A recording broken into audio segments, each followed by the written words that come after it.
अस्सलामुअलैकुम दोस्तों, मैं हूं अब्दुल हफीज़ साजिद और आप देख रहे हैं हमारा YouTube channel Umar auto service and mechanical workshop. तो दोस्तों, अगर आप हमारे चैनल पर नए हैं तो हम आपको दिल की अथाह गहराइयों से खुशामदीद कहते हैं। साथ ही आपसे रिक्वेस्ट करते हैं, अगर आपने अभी तक हमारे चैनल को सब्सक्राइब नहीं किया तो उसे ज़रूर सब्सक्राइब करें, लाइक करें, वीडियो अच्छी लगे तो उसको ज़रूर शेयर करें, साथ हमें अच्छा सा कमेंट कर दिया करें जिससे हमें मालूम होता है कि हम जो वीडियो बनाते हैं वो आपको कैसी लगती है। तो दोस्तों, ये आप देख सकते हैं कि मेरे पास एक मोटरसाइकिल है CD70 2022 मॉडल। तो इसकी हमने ट्यूनिंग करनी थी, तो ट्यूनिंग मैंने की है। तो साथ आपको ये एक चीज़ बतानी थी, जो मेरे मैकेनिक भाई हैं उनके लिए भी ये फ़ायदा होगा और जो हमारे कस्टमर हैं उनके लिए भी फ़ायदा होगा। जब भी आप ट्यूनिंग करें तो ये जो हमारी होती है ना क्लच वाली ये साइड, इसको हम अपनी ज़बान में इधर क्लच टिक्की बोलते हैं, तो इसको खोलना चाहिए। ये इसके अंदर वर्म होती है, जब हम मोटरसाइकिल सर्विस वगैरह करवाते हैं तो यहाँ से अक्सर पानी चला जाता है, जिसकी वजह से क्या होता है, हमारा क्लच जो होता है वो सख्त होता है, जाम चलता है, और इसकी वजह से बाज़ औक़ात फिर जब ये रगड़ खाता है तो ये अंदर से टापा ख़राब हो जाता है। तो अभी मैं इंशाल्लाह इसको खोलता हूँ और अगर आप मुकम्मल वीडियो देखेंगे तो मुकम्मल आपको तफसील बताऊँगा कैसे इसको खोलना है, कैसे इसको ग्रीस करना है, कैसे इसको फिट करना है। अगर आप चाहें तो आप घर में भी इसको खोल कर फिटिंग कर सकते हैं अगर आपके पास टूल मौजूद है, ठीक है। तो ये बहुत ही आसान तरीका है। ये सबसे पहले आपको ये जो दो बोल्ट नज़र आ रहे हैं इनको हम खोलेंगे और उसके बाद फिर आगे काम करेंगे। तो दोस्तों, ये जो हमारे पेच होते हैं, अगर आपके पास ये बड़ा टिप वाला पिचकास है तो उसकी मदद से थोड़ी सारी इनको चोट लगा लें, उसके बाद आप किसी भी पेचकस की मदद से इजी इसको खोल सकते हैं, ठीक है। इसके बाद दोस्तों, ये नीचे इसके एक छोटा सा कंपनी ने सुराख दिया है, यहाँ पर आपके पास अगर कोई टेस्टर वगैरह उसकी मदद से आराम के साथ आप इसको बाहर निकाल सकते हैं। तो ये जो हमारा जैन होता है इसको ज़रूर रखना चाहिए, क्योंकि इसकी वजह से भी काफ़ी जो हद तक जो है ना पानी अंदर जाने में ये मदद देता है। तो ये देख सकते हैं कि कितना इसके अंदर ये जंग वगैरह जो है वो बन चुका है, ठीक है। तो कुछ भाई इसको खोलते नहीं जी, ये ख़राब हो जाता है, तो इसलिए खोलना इसको ज़रूर चाहिए, इससे ये ख़राब बिल्कुल भी नहीं होता। तो अगर आपके पास कोई भी बड़ी सी चाबी है, थोड़ा सा आपने इसको ऊपर ऐसे उठाना है और इसको आपने ऐसे निकाल लेना है। ये छोटी सारी इसके अंदर पिन होती है, अगर आप इधर उधर थोड़ी सारी हरकत करेंगे ना तो ये देख सकते हैं कि बाहर आ रही है, ठीक है। तो इसको आपने आराम के साथ निकाल लेना है। तो दोस्तों, ये छोटी सारी पिन होती है इसके अंदर, नज़र आ रही है ये वाली, तो इसको आपने निकाल लेना है और उसके बाद फिर आपने थोड़ी सारी इसको बाहर की तरफ चोट लगानी है, ऐसे आराम के साथ, नज़र आ ऐसे, तो ये निकल जाएगा, ठीक है, ऐसे। तो अगर आप तवज्जो के साथ देखें ना तो ये बिल्कुल खुशक है, नज़र आ रही है दोस्तों, कोई इसके ऊपर जो है ना ग्रीस नाम की चीज़ नहीं ना ऐल है, ये खुशक चल रही थी। तो जब ये खुशक चलती है तो फिर क्या होती है, ये सारी ख़राब हो जाती है। तो दोस्तों देखें ना, बिल्कुल इसके ऊपर कोई चीज़ नहीं थी, खुशक चल रही थी। तो ये जो मेरे मैकेनिक भाई हैं उनको भी मेरी ये रिक्वेस्ट है कि जब भी आप मोटरसाइकिल की ट्यूनिंग करते हैं ना तो इस साइड को खोल कर ज़रूर एक तो इसकी सफाई किया करें और दूसरा जो है इसको ग्रीस ज़रूर कर दिया करें। और ये इसका साथ स्प्रिंग होता है, इसको आप देख लें, अगर ये आप समझते हैं कि जी ठीक है तो फिर यही रहने दें, अगर आपको लगता है कि इसकी पूरी ताड़ नहीं है तो आप इसको तब्दील कर सकते हैं। तो अभी हमने क्या करना है, यहाँ से इसको सफाई करते हैं, वॉश करेंगे और उसके बाद इसकी ग्रीस लगाकर फिटिंग करेंगे।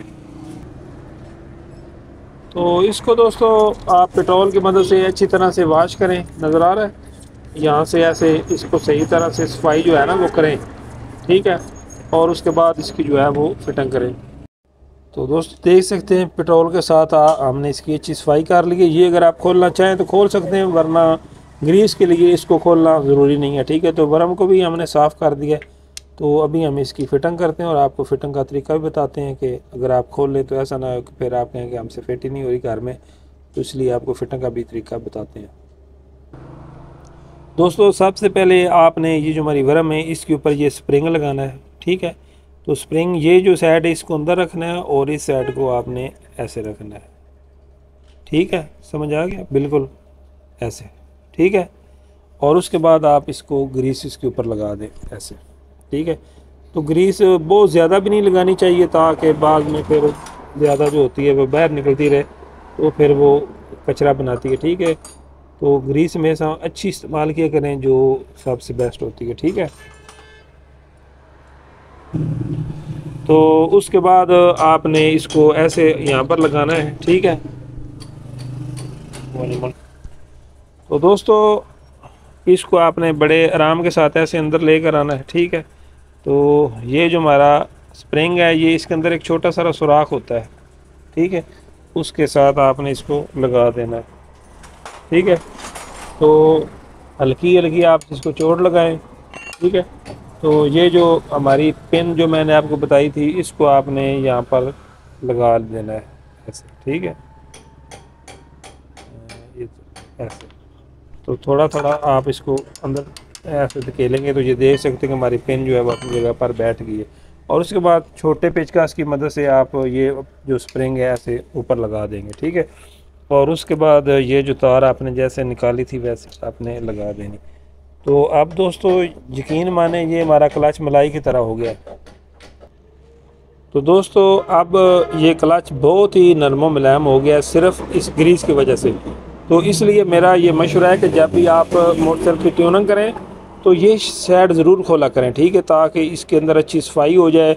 और जैसे आपने ग्रीस लगाई है वो लगा दें बकाया। अगर ये हमारी केबल है तो इसकी लड़कों ने पहले ही साफ़ की थी, वरना इसको भी आप एक दफ़ा निकालें और पेट्रोल की मदद से पहले इसको साफ़ करें और उसके बाद आप इसको एल लगाएं। तो ट्यूनिंग में ये चीज़ें बहुत ही ज़रूरी होती हैं जो अक्सर भाई इस तरफ तवज्जो नहीं करते। तो इसलिए आप मेरा ये मशवरा है कि ट्यूनिंग के अंदर इन चीज़ों का ख़ास जो है वो ख्याल रखा करें, ठीक है ना।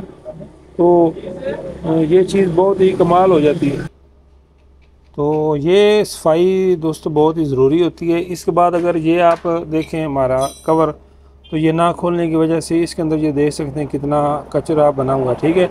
तो अभी हम इसको भी इंशाल्लाह जो है पेट्रोल की मदद से साफ़ करेंगे और उसके बाद इसको आपने सीधा जो है ना ऐसे रख कर लगा देना, ठीक है। तो इससे देखना क्लच हमारा बहुत ही नरम मुलायम हो जाता है और ट्यूनिंग जब हम करते हैं तो कस्टमर इससे दोस्तों बहुत ज़्यादा जो है ना वो खुश होता है। तो ये छोटी छोटी चीज़ें होती हैं जो आपके साथ शेयर करता हूँ। तो इससे क्या होता है ट्यूनिंग के अंदर बहुत रिजल्ट आता है।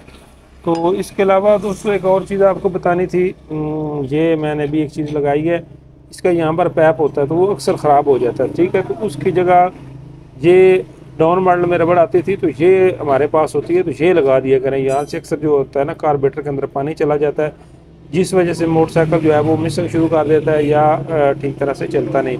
तो ये चीज़ें बुनियादी होती हैं ट्यूनिंग के अंदर, इनके अंदर ख्याल किया करें तो फिर देखें कि ट्यूनिंग का क्या रिज़ल्ट आता है, ठीक है।